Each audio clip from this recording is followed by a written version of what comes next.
La proposition du gouvernement de revaloriser le salaire minimum interprofessionnel garanti SMIC de 36 270 à 41 875 francs CFA et l'augmentation du salaire du secteur public de 5,2% serait du saupoudrage selon l'économiste d'Alvarez Goudjou. C'est une proposition qui va être encore discutée entre les différents acteurs sociaux qui peuvent accepter ou qui peuvent refuser. Moi, j'aurais pensé que c'était plus sage que l'État.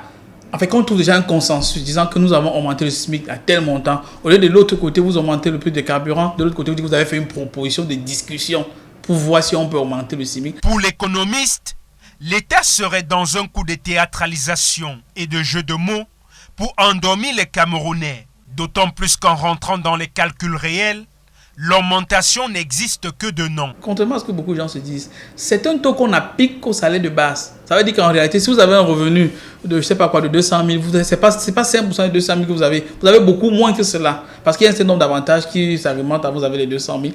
Donc, ce n'est que sur votre petit salaire de base qu'on applique les 5%. Ah, ça donne. Et de 5% est même trop infini. Puisque, comme j'ai dit un peu plus, si vous avez une inflation d'autour de 6%, même si les gars, ils ne veulent pas avouer cela, c'est une inflation de tout de 6%, et quand vous augmentez 5%, ça veut dire qu'on n'a rien augmenté.